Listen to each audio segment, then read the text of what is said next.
The late afternoon sun bathed the lot of South Point Motors in a warm, golden glow. Rows of gleaming cars reflected the light, and the air buzzed with activity.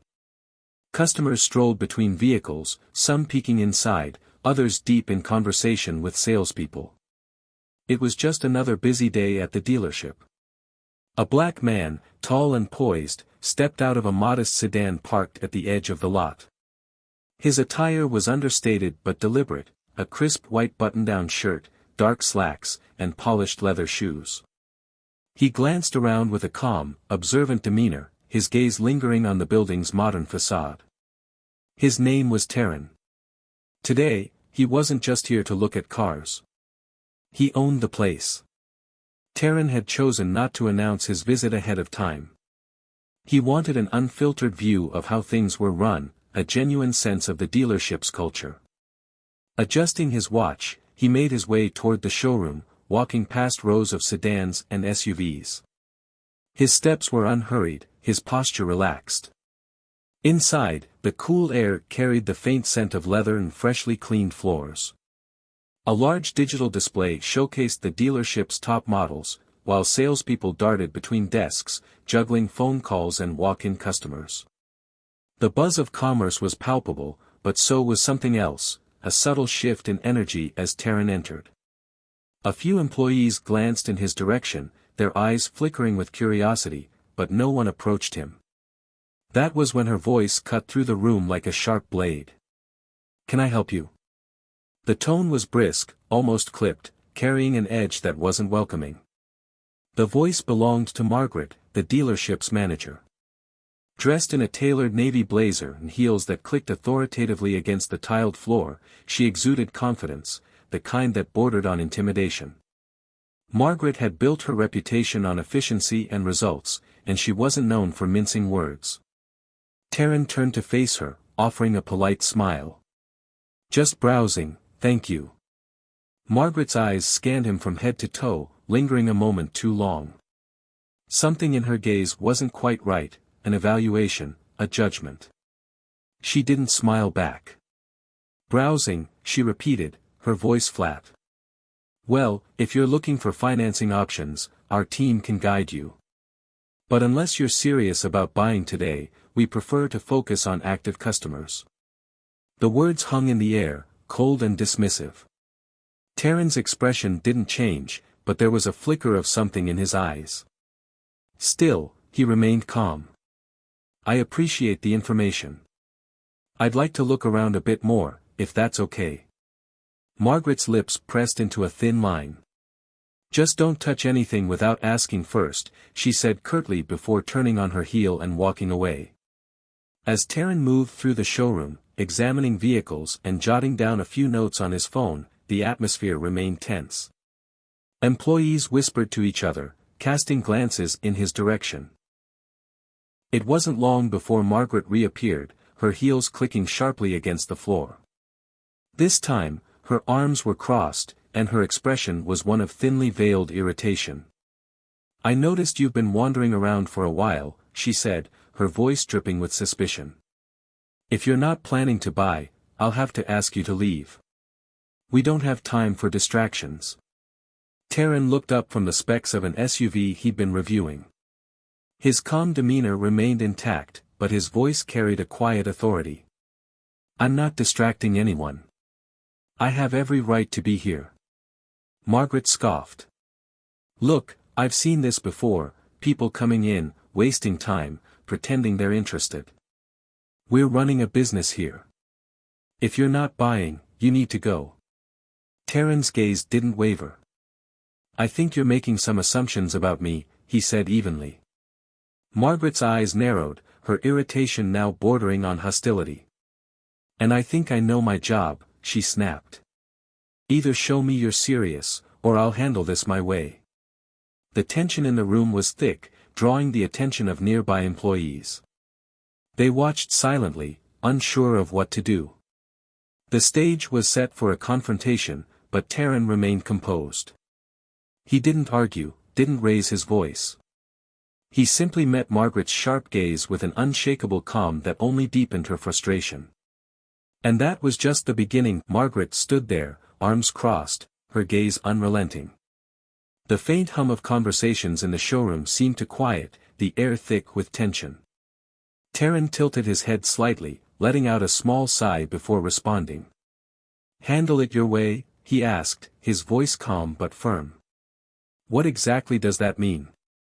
Margaret straightened her blazer and gave a dismissive shake of her head. "It means I have to ensure my team and our customers feel comfortable. And right now, you're making people uncomfortable by wandering around without a clear purpose." Taryn raised an eyebrow. "Uncomfortable because I'm looking at cars in a car dealership?" The subtle challenge in his tone made her bristle. She took a step closer, lowering her voice to a sharp whisper. "Look, I don't know what your deal is, but we've had enough people come in here wasting time, asking for test drives, then vanishing when it's time to talk numbers. So unless you're ready to buy, I suggest you leave." Taryn stared at her for a long moment, his expression unreadable. Then he smiled, a small, knowing smile that only seemed to irritate Margaret further. "I don't recall asking for a test drive," he said. "I'm just observing." "Is that against your policy?" Her face flushed slightly, but she didn't back down. "You're disrupting my staff, and I won't allow that." From across the showroom, a young salesman hesitated, clearly overhearing the heated exchange. He looked as if he wanted to step in but thought better of it. Margaret noticed his hesitation and shot him a glare, silently daring him to intervene. Taryn remained composed, his voice measured. "I'd be happy to speak to someone higher up if you think I'm an issue." Margaret let out a dry laugh. "Higher up? I am the manager. There's no one else you need to speak to." Taryn took a step back, his hands sliding into his pockets. "Good to know," he said simply. Her frustration boiled over. She turned to the nearest desk, picked up her phone, and began dialing. "If you won't leave on your own, I'll have someone escort you out." Taryn watched her calmly, his expression unchanging. "You're calling the police over someone looking at cars?" Margaret didn't respond, her focus on the phone as she gave a brief explanation to the dispatcher. Her voice carried a mixture of annoyance and authority. "Yes, there's a man here who's being uncooperative.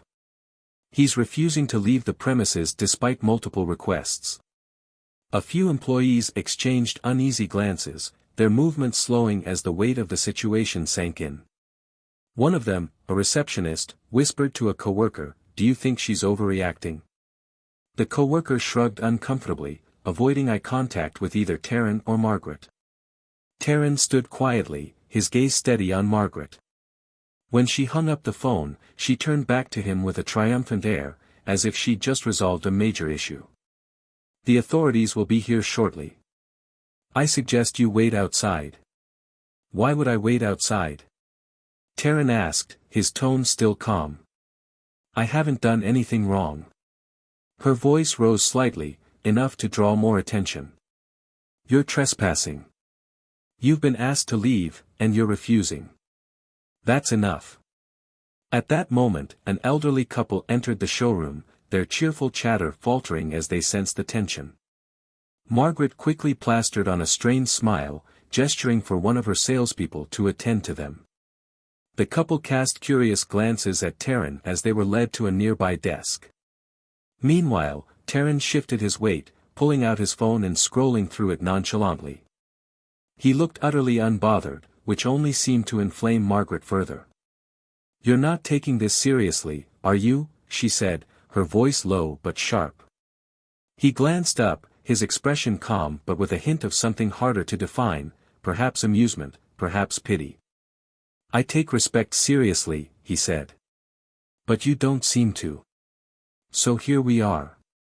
Margaret opened her mouth to retort, but the sight of two uniformed police officers entering the showroom stopped her short. She straightened her posture and gestured toward them, relief and self-righteousness etched across her face. "This is the man," she said, pointing toward Taryn.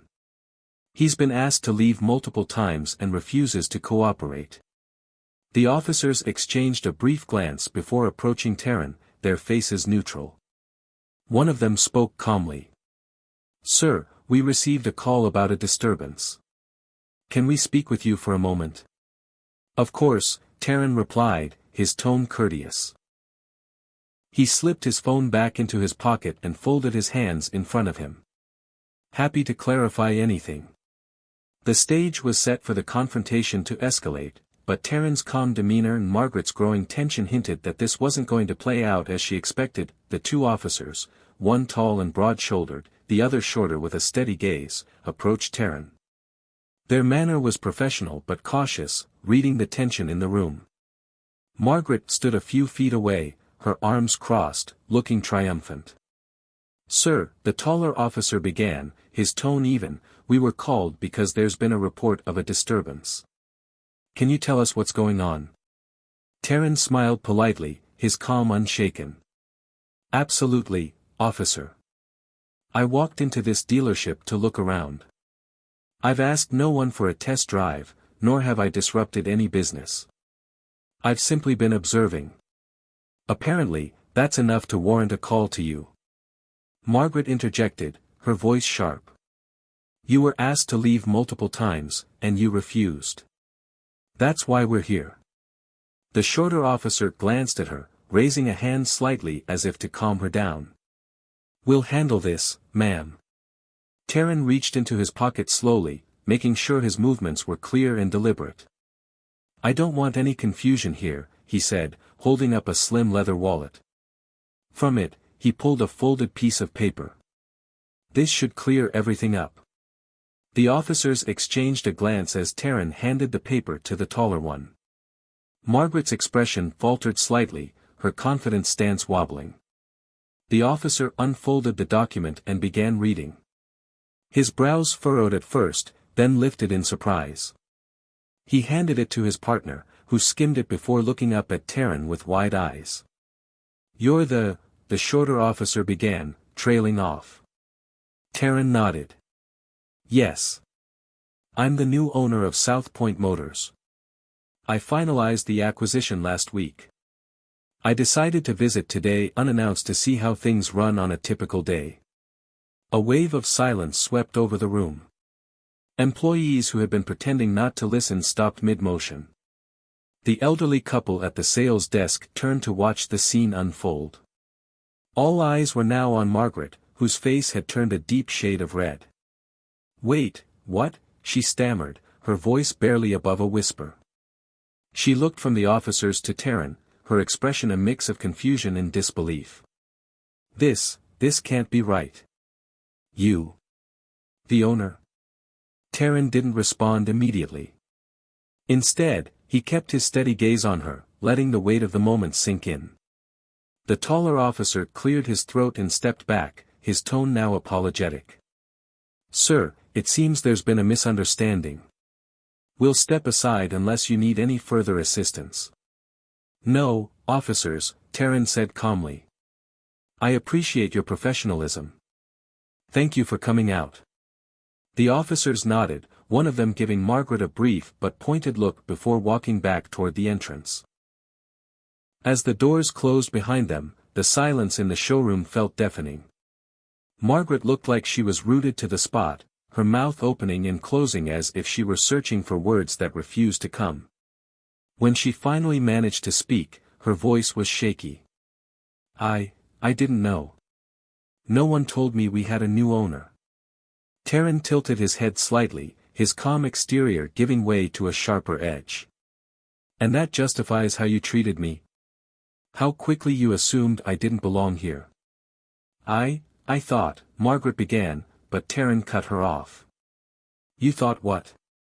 That I couldn't possibly be serious about buying a car. That I was here to cause trouble.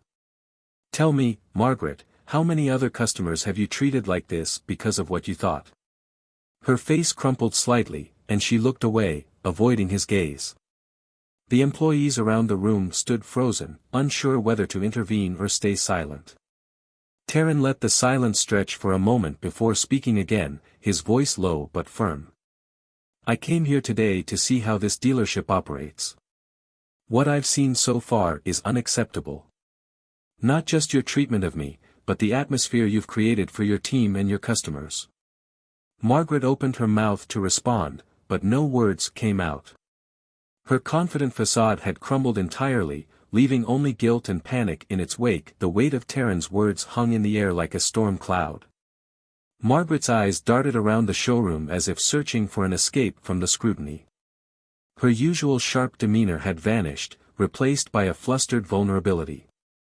I didn't mean," she stammered, her voice faltering. "I was just trying to do my job. I thought." "You thought wrong," Taryn interrupted, his voice calm but cutting. "You thought so wrong that you didn't even bother to stop and ask yourself if you might be making a mistake. And here we are." Margaret visibly recoiled at his words, but Taryn wasn't done. He turned to address the room, his voice carrying a commanding authority.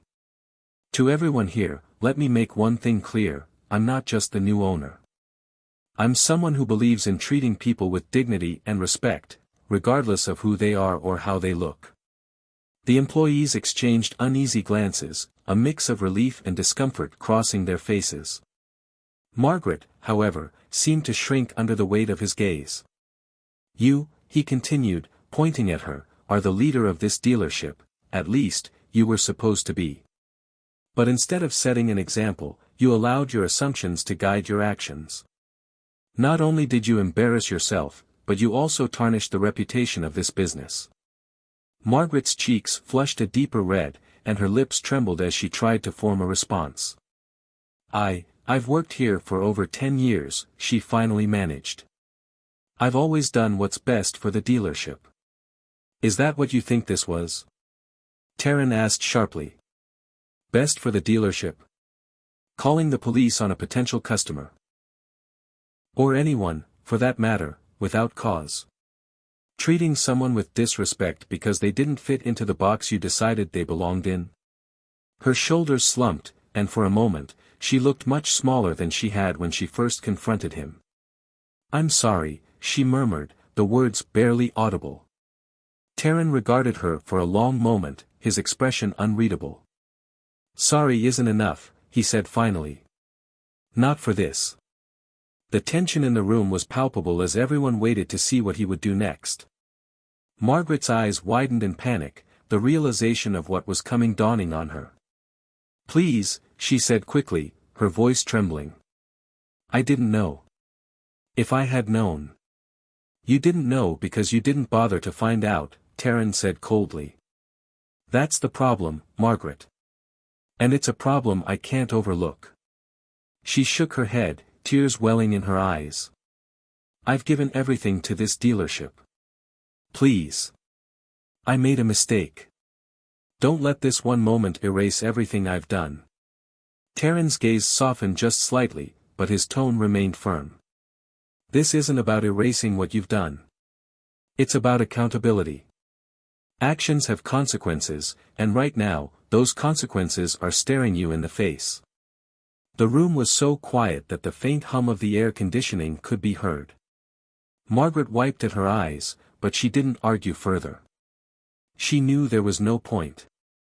Taryn turned to the employees who had been watching silently. "As of this moment, Margaret is no longer the manager of this dealership. I'll be personally overseeing operations until we find someone who embodies the values we want to uphold here." A few gasps echoed through the room, and Margaret's face crumpled. "Please," she whispered one last time, but Taryn didn't respond. His decision was final. He turned back to her, his voice steady but not unkind. "Take this as a lesson, Margaret. Assumptions can destroy more than just a moment. They can destroy trust, respect, and opportunity. Think about that as you move forward." With that, he gestured toward the door. Margaret hesitated for a moment, then nodded weakly and walked out, her heels clicking softly against the floor. The employees stood frozen, processing what had just happened. The showroom was still as Margaret's figure disappeared through the glass doors. Taryn stood at the center of it all, his presence commanding but not intimidating. The employees exchanged uncertain glances, unsure of what would come next. Taryn took a deep breath, then turned to face them. His expression had softened, but the weight of the moment lingered in his tone. "I know what just happened was uncomfortable to watch," he began, his voice steady but compassionate. "And I know some of you are probably questioning what this means for your future here." He paused, allowing his words to sink in. The tension in the room eased slightly as the employees listened intently.